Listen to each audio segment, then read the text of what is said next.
tout le monde, j'espère que vous allez bien. On se retrouve dans le 7e ou 8e épisode de mon podcast Tu fais quoi dans la vie? Aujourd'hui, je suis avec Liévin et on va parler de ce qui se passe quand t'es en Master 2 et que finalement tu te dis mais qu'est-ce que je vais foutre de ma vie? Il y a beaucoup d'étudiants en fin de parcours qui se sentent perdus, qui sentent qu'ils vont pas y arriver, que parfois ils vont même pas avoir leur Master 2 alors que principalement vous payez votre école donc normalement ça devrait aller. Et aujourd'hui, je suis avec Liévin qui est actuellement en Master 2, qui lui aussi se pose ces mêmes questions. Donc on va discuter de tout ça, vous donner les meilleurs conseils. Moi j'ai été diplômée en 2023 et j'avoue que pareil en Master 2, j'étais au bout de ma vie, tu vois. Vu que t'es en Master 2 actuellement, à quel moment t'as ressenti l'incertitude sur ton avenir? Personnellement, de mon côté, je pense que c'est subjectif, pardon. Je pense que ça vient de la personnalité. Tu sais, genre, ça dépend de comment tu fonctionnes. Je pense que les questions d'avenir, elles sont depuis que j'ai commencé le parcours scolaire. Ouais. Je me sentais toujours un peu oppressé par l'idée de savoir ce qu'on veut faire, ce qu'on veut devenir dès le plus jeune âge. Je dirais que ça a beaucoup changé pendant mon parcours scolaire, étant petit, ado, collège, lycée. Étant donné que, genre, j'ai plus de la vingtaine, que je commence à vraiment être adulte, je le sens, mes puissances, alerte rouge. En mode, là, voilà, il faut que je me débrouille, il faut que je paye mes factures, il faut que je trouve une stabilité dans ma vie. Ouais.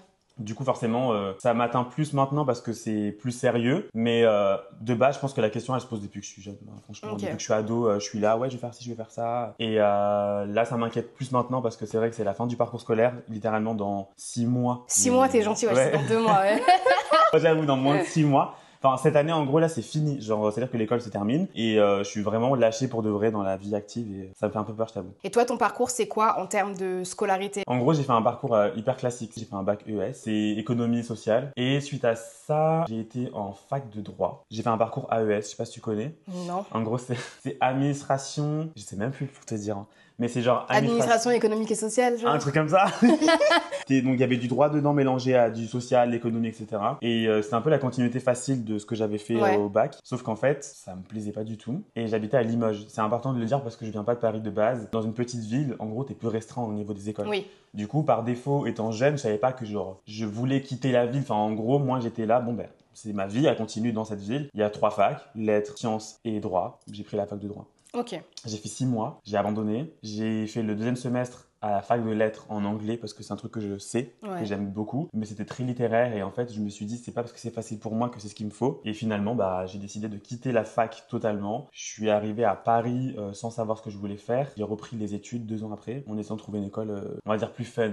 Donc tout ce qui touche en gros au marketing me plaisait beaucoup plus. Et en fait, en étant à Paris, j'étais immergé par l'influence, les fashion week, les avant-premières. Enfin, ça m'intéressait beaucoup de savoir comment marchait le vrai marketing dans une capitale. Ouais. Du coup, c'est pour ça que j'ai décidé de m'inscrire à l'école de marketing en 2019, je crois. J'ai fait un BTS, bachelor, puis maintenant, voilà, un master. Mais attends, t'es arrivé à Paris et pendant 2 ans, genre, t'as rien fait? Ouais, en gros, j'ai fini ma fac de droit et de lettres sur 1 an à Limoges. Ouais. J'ai fini l'année à Limoges suivante en travaillant. Ok. J'ai déménagé à Paris, j'ai continué à bosser pour garder les sous que j'avais à peu près mis de côté pour trouver un appart, etc. Moi, j'ai fait 1 an chez Sandro et après ça, je me suis dit, ok, retour à l'école, il faut que je trouve un truc plus, je sais pas, plus appétissant, plus intéressant. Et c'est là où je me suis remis en cours. Mais du coup, j'ai fait 1 an à Paris en travaillant et sans études. Mais est-ce qu'à ce moment-là, tu paniquais un peu pour ton avenir ou pas du tout? Ou t'étais vraiment en mode chill, on verra comment ça se passe? Ah non, j'étais au bout de ma vie. J'étais au bout de ma vie. Parce qu'en gros, genre, j'ai pas été assez éduqué par les parcours possibles venant de Limoges. On me disait, t'as 3 facs. Voilà. Mais en fait, je savais pas qu'il y avait tellement de choses à apprendre, des métiers qui n'existent pas à Limoges, par exemple, que je fais à Paris. À Limoges, ça n'existe pas. Ouais. Et j'étais pas conscient que je pouvais faire plus que ce que j'avais sur place, en fait, tu vois. Ouais. Une fois que j'ai découvert que je me suis, en gros, éduqué tout seul, parce que, genre, personne m'a aidé pour ça, je me suis dit, bon, mais dans ce cas, force-toi, travaille 1 an, quitte à payer une année d'école, etc.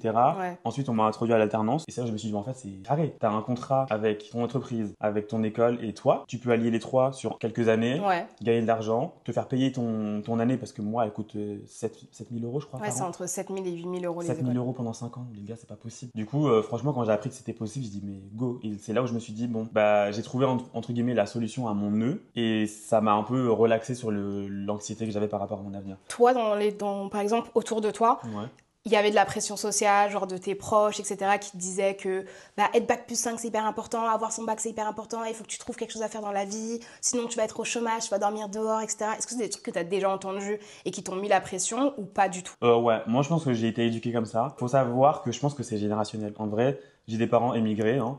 Ils sont arrivés en France assez tard, ils étaient déjà majeurs et vaccinés. Ils parlaient pas forcément français quand ils sont arrivés. Et moi, je suis né donc dans un pays en tant que Français. Du coup, je suis né en France, à Limoges. Quand je voyais le parcours de mes parents, ils me disaient, ok, si tu veux faire mieux que nous, va à l'école et des bonnes notes, etc. Du coup, pour moi, c'était pas forcément un truc, ok, bon, bah, je vais faire de mon mieux. C'était vraiment un truc, j'avais pas le choix que d'y arriver, tu vois. Parce que j'avais pas les sous pour payer des écoles privées, j'avais pas les sous pour payer des écoles sans alternance. Du coup, c'était soit tu y arrives, tu as des bonnes notes et tu passes chaque année en travaillant. C'est ce que j'ai fait parce que c'était la seule. En fait, c'était ma mécanique, c'est comme ça que ça marche, c'était ma logique et c'était la seule chose à faire pour moi. Du coup, en effet, mes parents m'ont beaucoup éduqué sur ça, sans eux-mêmes avoir été à l'école, donc ils savent pas vraiment de quoi ils parlent, mais ils m'ont dit on sait que c'est la seule solution pour toi d'y arriver. Du coup, c'est ce que j'ai fait, c'est ce que je fais encore aujourd'hui. Est-ce qu'on peut dire que genre le Master 2, c'est pour faire plaisir à nos parents? Un peu. Un tout petit peu.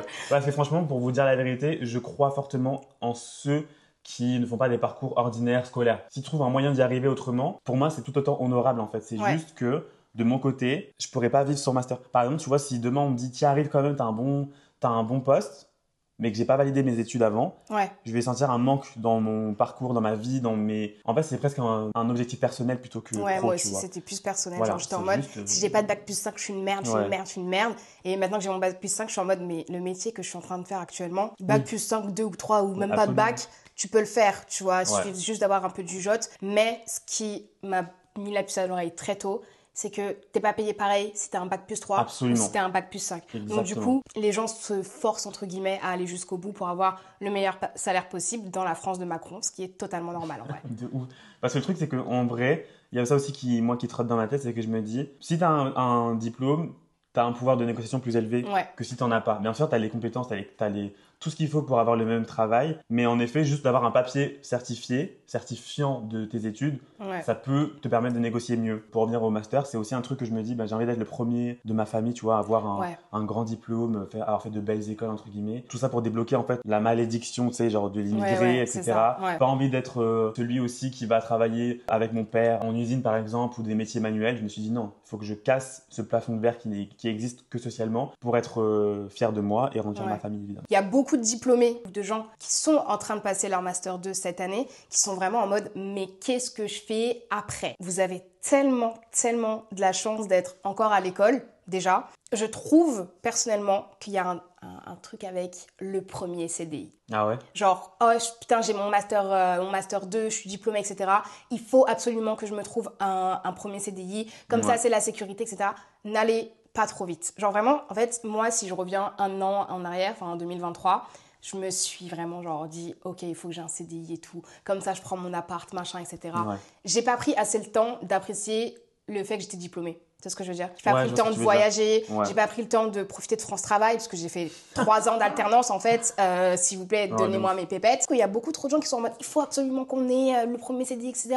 Et en vrai, pour une personne qui a fait son premier CDI très très tôt, non. Parce que vous allez vous enfermer très tôt dans ce cycle de 8h, 17h, on va au travail, on fait la même chose, on boit des cafés, on a des collègues, on subit le turnover. Alors qu'en fait, genre, après il y avait mon âge aussi, j'étais vraiment en mode « Oh, mais j'ai 26 ans et tout, faut que je me trouve un CDI. » Vous n'êtes pas obligé, genre. Je pense qu'il faut quand même dissocier parce que t'as des gens pour qui c'est bien, tu vois, genre pour qui c'est ce qu'il vous faut, par exemple. T'as les âmes un peu plus, on va dire, j'allais dire créatives, par exemple, où forcément il n'y a pas de parcours ou de formation précise pour être chanteur, pour être peintre, pour être ce que tu veux, créateur de contenu, enfin tout ce qui n'a pas de formation existante. C'est ces gens-là qui sont attirés par ça, forcément, vous n'allez pas vous impliquer dans un CDI direct. Et t'as ceux qui cherchent justement ce truc de genre, ma mission elle est faite, tu vois. Cadre, Ah, j'ai mon diplôme, c'est bon. Si mon CDI c'est fait, le seul truc que je pourrais conseiller, étant donné que j'ai déjà eu un CDI à l'époque, explorer les possibilités. Qu'est-ce qui peut rendre votre vie stable? Il n'y a pas que le CDI en lui-même, parce que le truc c'est que tu signes un CDI, oui, comme tu disais, genre tu t'enfermes dans un truc un peu routinier. Est-ce que c'est pas aussi le truc où tu sautes sur la première option sans peut-être poser la question de qu'est-ce qui gravite autour de moi, tu vois? Alors, si je m'étais pas posé des questions de ok, qu'est-ce que je peux briser qui pourrait faire en sorte que j'aille mieux dans mon être, je serais jamais monté à Paris, par exemple, tu vois, j'aurais pris un CDI à Limoges, un petit truc sympa après soit le lycée, soit après ma fac, j'aurais dit ok, bon maintenant je peux quoi? Je peux devenir enseignant, je peux devenir, je sais pas, conseiller d'orientation, enfin ce que tu veux. J'aurais dit, mais c'est très bien, ça finance mon loyer, je peux m'acheter un appart, une maison. C'est attirant en vrai quand tu te dis, ouais, vas-y, tout ça, juste après le diplôme, tu signes pour tout, t'es calé dans ta vie, genre sur une durée indéterminée, évidemment que j'ai envie de signer. Mais je me suis dit, est-ce que genre moi, genre, je me fie pas à ce que je ressens plutôt. Tu vas voir ce qui se passe autour. C'est vraiment genre prendre des risques. J'ai tellement pris de risques dans ma vie, les gars, mais genre, si vous saviez, hein, je me suis quand même dit, ok, je vais aller à Paris, genre loin comme ça, genre sans un rond. Genre, les écoles privées, je les ai pas payées, j'ai dû faire des alternances. Genre, mais dites-vous, même les appartements, j'ai fait de la coloc, enfin, j'ai été hébergé, etc.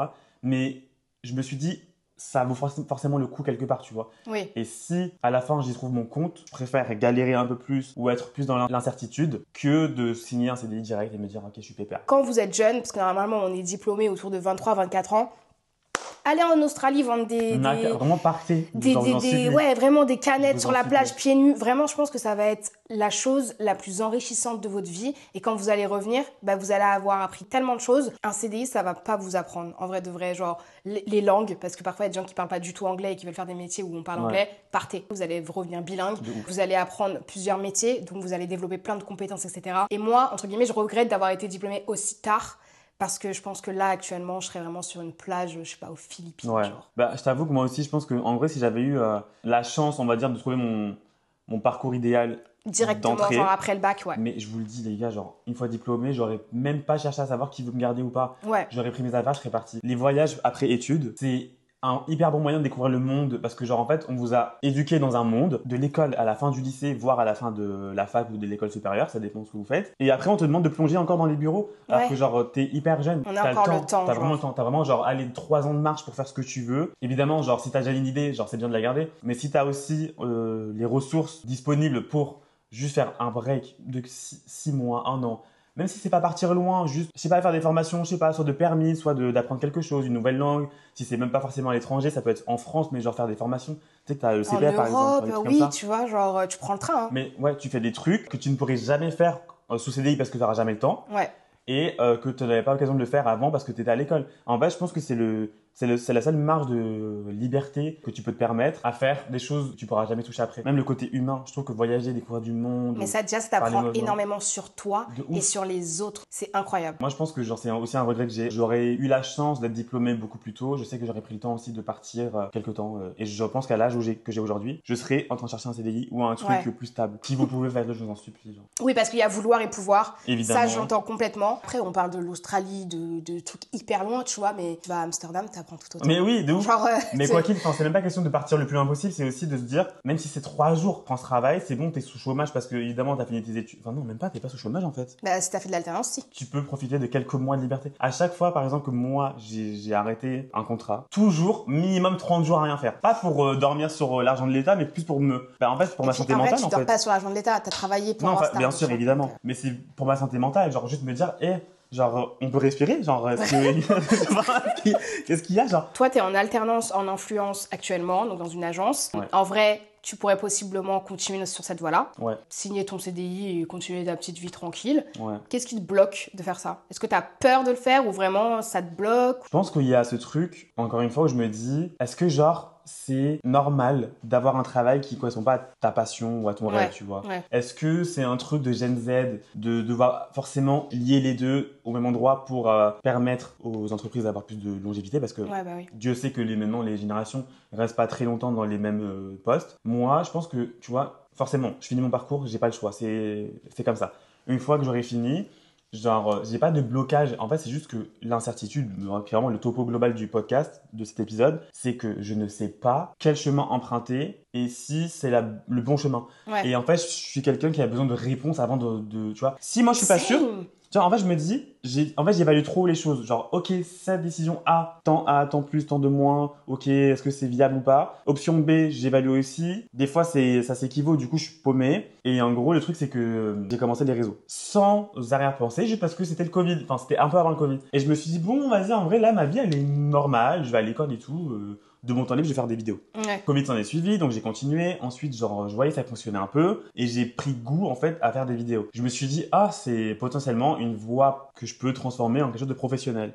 Donc, j'ai découvert la collaboration, j'ai fait quelques collabs rémunérés. Tout ça, ça m'a permis surtout de goûter ce qu'on appelle la freelance ou l'auto-entrepreneuriat, comme vous voulez. Et je me dis, putain, mais cette liberté d'être son propre patron, est-ce que c'est pas aussi un truc que moi, je peux genre alimenter et en faire quelque chose de, pour mon avenir. Ouais. Et c'est pas forcément rester dans la création de contenu, être influenceur, mais c'est juste me dire, ok, juste l'idée d'être en fait ton propre boss, gérer tes factures, c'est moins stable, c'est moins récurrent, les revenus sont variables de ouf, mais ça me rendait tellement plus heureux, j'étais là, oh, tellement facile. Oui, normal, ouais. Genre je m'auto-gère, et ça c'est un bonheur absolu. Contre justement ce truc de genre, finis tes études, fais une alternance bien structurée, bien cadrée, tu vas à l'école tous les jours, au travail tous les jours, t'as le même salaire, à un moment t'es sûr que demain ça s'envolera pas parce que tu l'as, t'as signé pour un temps. Stabilité, ouais. Et les deux, j'aimais trop avoir me dire, ok, demain quoi qu'il, mon salaire il va retomber le même jour à la fin du mois. Oui. Ou alors je m'auto-gère, j'ai une liberté un peu plus, tu vois, pas de hiérarchie supérieure au-dessus de ma tête. Ça c'est un truc que j'aime pas trop, l'autorité. Ça c'est un truc perso aussi. Ça. Et du coup je me suis dit, ok, genre là franchement j'ai deux trucs, les deux ça me plaît de fou. J'ai eu l'idée folle en gros de justement mélanger les deux. C'est pour ça que j'ai décidé de travailler en agence d'influence. Ouais. Pour découvrir déjà les dessous de ce que moi j'avais commencé à faire sur les réseaux, voir en vrai comment ça se passait, pourquoi ça coûtait autant de faire une vidéo, pourquoi ça coûtait autant de faire une story, pourquoi les marques sont intéressées par ça. Du coup, je me suis éduqué sur la publicité. Maintenant, quand j'arrive en fin de parcours, je me dis, waouh, maintenant, est-ce que genre tu veux rester du côté du bar où tu commandes, donc t'es le client, t'es la marque, t'es là, tu travailles en mode c'est nous qui faisons l'usine de cette industrie,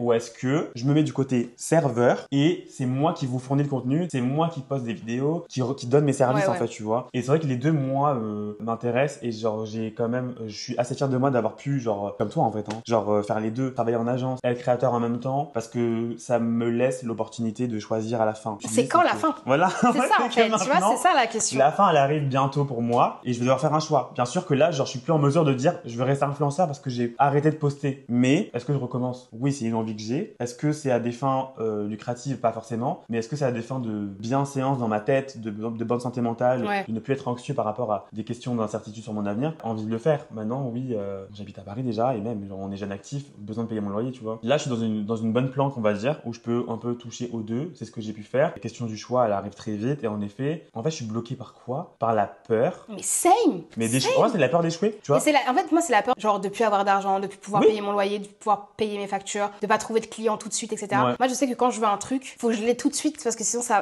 va trop me stresser, en fait. Je manque beaucoup de patience aussi. En vérité, j'ai les réponses. Ce qui me plaît le plus, c'est l'auto-entrepreneuriat, ce que je veux. Ce qui me rassure le plus, c'est un bon contrat. Ouais. Tu négocies bien ton tarot à l'année, franchement, t'es bien aussi. Ça, pour vous dire, genre, j'ai discuté avec mon entourage, j'ai appris à faire valoir son, tu vois, ce que tu vaux, tu le mets sur la table. En entreprise, tu vaux. Genre, tu peux négocier ton salaire si tu as les bonnes études, etc. Et ça, je pense que je pourrais mettre en application si je continue sur cette voie-là, tu vois. Ouais. Donc, en vrai, si demain, je signe un CDI, je sais que je serai pas mal financièrement. Je pense que je serai même bien. C'est tout le monde, quoi. Mais je pense que ça me rend même pas heureux. Au début, tu te dis trop bien, c'est bon, genre j'ai fini les cours, j'ai un CDI, je suis stable pendant une durée indéterminée. Ouais. À la fin, t'es en train de te dire, c'est tous les jours la même chose, tu vois, tous les jours les mêmes gueules, tous les jours le même café, tous les jours les mêmes projets, tous les jours les mêmes clients. Alors qu'en fait, moi, je sais très bien que j'ai des clients différents de par mon influence. Donc, un jour, je travaille avec Netto, un jour, je travaille avec la BPI, un jour, je travaille avec The Braderie, un jour, j'ai un call avec Sweek. Et genre, je suis trop contente, c'est plein de projets divers, mais c'est les miens. Quand je suis au boulot, genre, je suis 2 semaines sur le même projet, à faire le même rétro-planning pour le même client, pour le même événement, pour le même truc, et je suis en mode... Ça n'avance pas, il n'y a pas les épices qu'il faut. Ouais. Alors que moi, je sais que j'ai ces épices-là chez moi, sauf que ça me paye pas assez au mois. Voilà. C'est pour ça que moi, tu vois, là, genre, quelques mois, je suis entre guillemets à zéro de nouveau. C'est-à-dire que, genre, si je signe pas de CDI suite à mon alternance, j'ai plus de travail et j'ai plus d'activité freelance. Ouais. Donc, je repars à un point nul, genre. Et c'est là où je me dis, c'est aussi le bon moment d'entreprendre quelque chose de peut-être risqué, mais au moins, tu le fais à fond. Si t'as galéré, tu sais que le jour où ce sera fait, tu seras hyper bien. Ouais. Ou la sécurité de, ok, allez, c'est bon, je signe un truc. Tranquille, foutez-moi la paix, y a pas, tu vois. Je sais pas ce que je vais devenir. Est-ce que c'est pas mieux? À presque 30 ans, je signe et puis allez, c'est bon, j'ai mon mec, j'ai mon chien, l'appart et on dort. Mais il y a aussi genre la pression familiale. Genre si tu dis à ta daronne, je me lance en freelance et tout, j'aurai pas toujours les mêmes revenus, etc. La syncope que ma mère peut faire. Il vaut mieux que tu sois dans un CDI, faut plus d'argent, etc. Absolument. Genre, non. Mais ça, c'est une question de génération, encore une fois. Mais les parents comprennent pas ce qu'on fait dans le métier d'aujourd'hui. Ça, c'est un truc, bon, c'est encore un autre sujet. Mais moi, mes parents avaient très peur que j'aille à Paris parce que la vie est plus dure là-bas, tout est plus cher là-bas. Du coup, évidemment, eux, comme c'est leur comfort zone, c'est là-dedans qu'ils ont évolué et qu'ils comptent finir parce que malheureusement, à leur âge, il n'y a pas de question de remettre en question leur vie. Moi, qui ai un peu brisé ce truc de genre, ok, j'ai pas envie d'être dans la malédiction de la famille qui reste dans le même noyau. Et en fait, genre, mes parents ont fait une vie à Limoges, je vais faire la même et mettre mes enfants dans l'école que j'ai fait et les enfants de mes enfants vont faire les mêmes écoles que j'ai fait dans la même ville. Ça me donne une crise d'angoisse. Ça, je peux pas.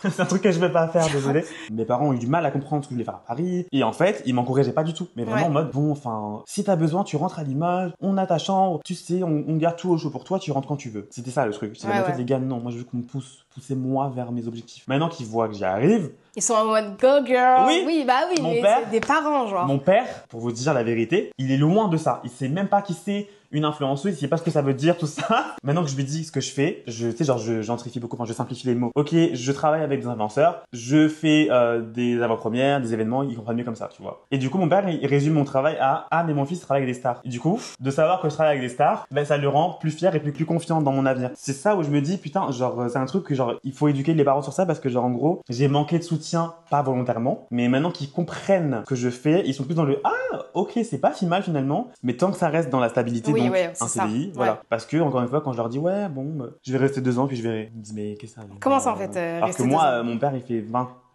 ans, peut-être que c'est encore trop peu. Des années, peut-être plus de 20 ans dans le même métier, même poste, même endroit, même adresse, même horaire. Je peux m'évanouir. 20 ans. Gros, j'ai fait 2 ans d'alternance, je suis là, ah, est-ce que je changerais pas de vie totalement? Genre, jusqu'à pour vous dire, des fois, je me dis, ouvrir un café, un elle m'a dit la même chose. C'est vrai?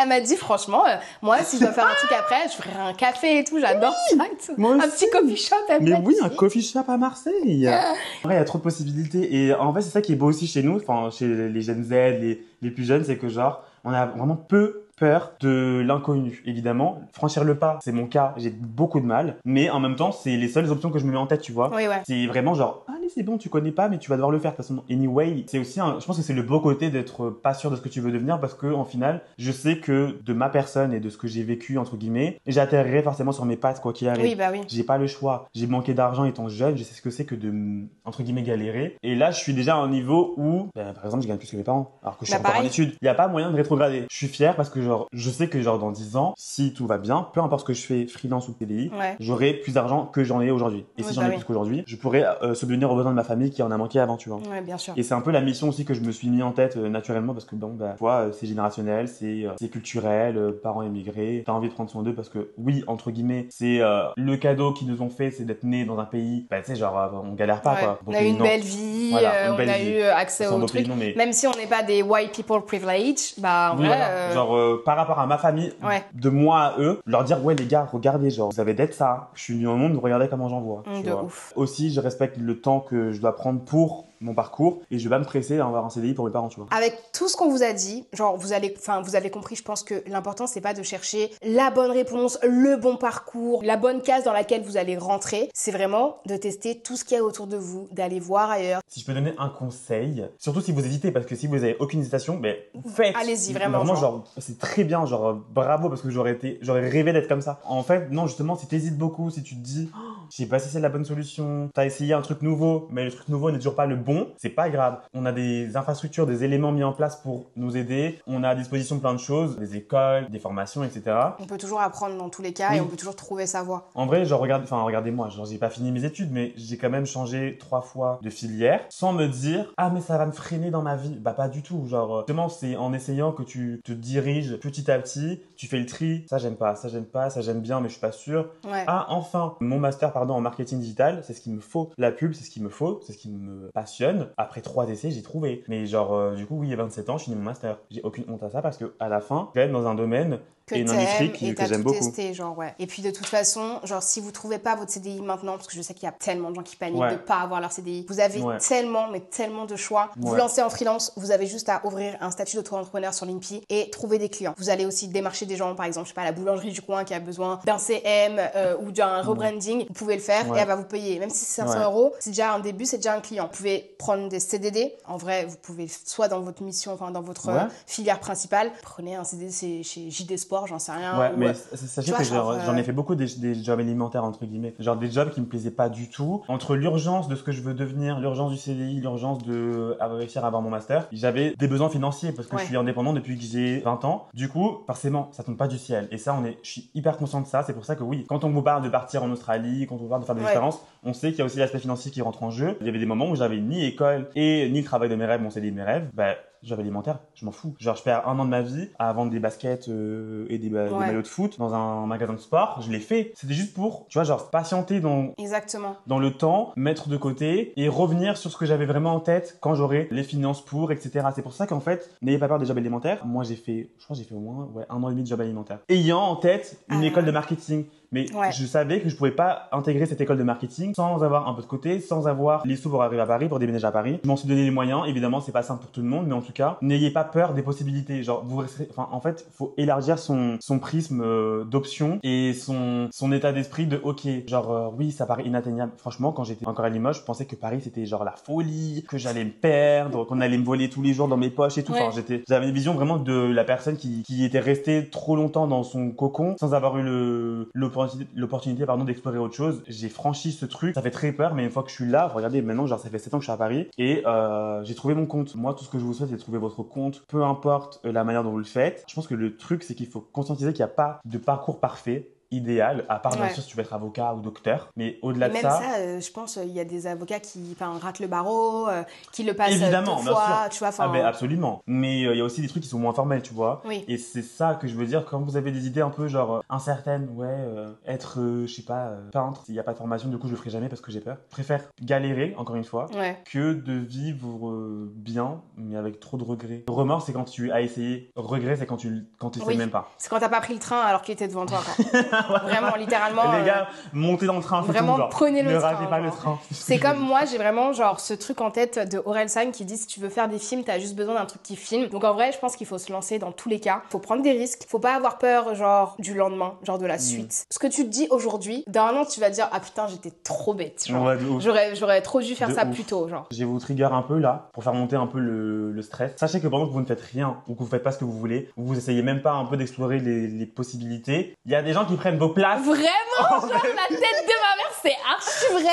Il y a quelqu'un qui est en train de prendre les devants pour ce dont toi t'as peur de faire. Genre, moi par exemple, j'ai peur de me lancer en freelance. Je sais qu'actuellement, il y a des gens qui sont en train de prendre mes premiers clients. Si vous pouvez, faites-le. Genre, franchement, n'ayez pas de regrets, je vous en supplie. C'est un truc que j'ai appris un peu tardivement dans mon parcours, mais au moins, je sais que maintenant, j'ai le pouvoir, on va dire, sur ce que je veux devenir, avec ou sans risque, évidemment, mais au moins, j'ai moins peur. Je suis toujours incertain, mais il n'y a pas de réponse à la question de quand on ne sait pas ce qu'on veut devenir, qu'est-ce qu'il faut faire. Il faut juste se laisser vivre, faire ce qu'on veut. Il faut s'écouter, genre, à l'intérieur. Ouais, c'est hyper important. Faut pas écouter allez à l'école toute votre vie, c'est trop bien et vous allez avoir un bon travail. Non, il y en a qui font des bêtes d'études, ils ont même pas de travail à la fin parce que c'est bouché, parce qu'il n'y a pas de truc. Il y en a qui dorment en ayant des talents, des passions, qui l'exploitent pas. Et à la finale, se retrouvent à faire quoi? Travailler dans une entreprise qu'ils aiment pas, qui n'a rien à voir avec ce qu'ils auraient aimé faire dans la vie. Tout ça, genre, c'est un truc que moi, je pousse auprès de mon entourage. J'ai pas envie que les gens passent à côté d'un truc ou regrettent. Ça me frustre pour vous. Si ça, c'est ta passion, c'est ce que t'aimes faire, même si t'es pas payé, go, wesh. T'as encore le time de le faire, tu vois. Genre, même... ok, t'es payé hyper beaucoup d'argent dans ta grosse boîte là, mais enfin, est-ce que genre tu kiffes aller au travail? Pour moi, c'est simple. Genre, si vous alimentez votre passion, quoi qu'il, genre en parallèle de votre métier, on va dire ordinaire, et que vous trouvez un équilibre là-dedans aussi, quand bien vous fasse. Moi, je pense que j'ai besoin de vivre de ma passion. J'ai vraiment besoin de vivre de ma passion. Après cette discussion de quelques minutes, d'en parler genre à voix haute, ça me remotive et je me dis putain. Mais en vrai, genre, tout ce que genre, j'ai en tête, ça me conforte. Genre, quand je parle, j'hésite pas. Genre, je me dis pas, ah non, je dis de la merde. C'est en phase avec ce que je veux. C'est encore plus motivant. Et j'espère que ceux qui écoutent ce podcast, s'il y en a des perdus un peu comme moi, dans le même cas, n'hésitez pas. Voilà. Genre, donnez-vous les moyens. C'est pas simple, mais tentez le tout pour le tout. Et ayez des remords plutôt que des regrets, c'est clair. Montez dans le train, on vous a dit. Donc voilà, cet épisode, c'était pour vous dire qu'il n'y a pas qu'une seule voie, il n'y a pas qu'une seule direction. Vous n'êtes pas forcé de prendre ce CDI ou ce CDD. Si vous savez pas quoi faire après votre master, c'est totalement normal. Tout le monde passe par là et c'est ok. C'est ok. J'adore dire cette phrase. C'est tellement genre ridicule, mais en même temps, oui, c'est ok, genre, tu vois. Donnez-vous les moyens. Arrêtez d'avoir peur. Enlevez cette peur devant vos yeux parce qu'elle va tellement vous ralentir. Montez dans ce putain de train. Prenez-le en première classe ou en seconde classe. L'important, c'est d'arriver à destination. Prenez le vélo, même si c'est plus long, on s'en fout. Tant que tu te diriges vers l'objectif. Il y a une expression comme ça. Je sais plus. L'important, c'est pas le voyage. L'important, c'est pas la destination, mais le voyage, un truc comme ça, je crois. C'est pas plutôt l'important, c'est pas j'invente de façon genre le véhicule, mais la destination. Enfin, en mode l'objectif, c'est mieux que comment dire? Le but, c'est d'y arriver. Voilà. Arriver à destination, à pied, en vélo, en train, en voiture. Tant que vous arrivez, voilà. Exactement. Liévin, merci d'avoir été mon invité aujourd'hui. Je suis trop content, c'est trop bien. Maintenant, je sais que tu sais ce que tu vas faire après ton bac Absolument. plus 5. Et du coup, je te souhaite beaucoup de réussite dans ce projet fou malade. Merci à vous. Vous pouvez retrouver Liévin sur ses réseaux sociaux qui s'affichent en vidéo et en description. Je vous fais de très gros bisous et je vous dis à vendredi prochain pour un nouvel épisode. Bye bye. Bisous.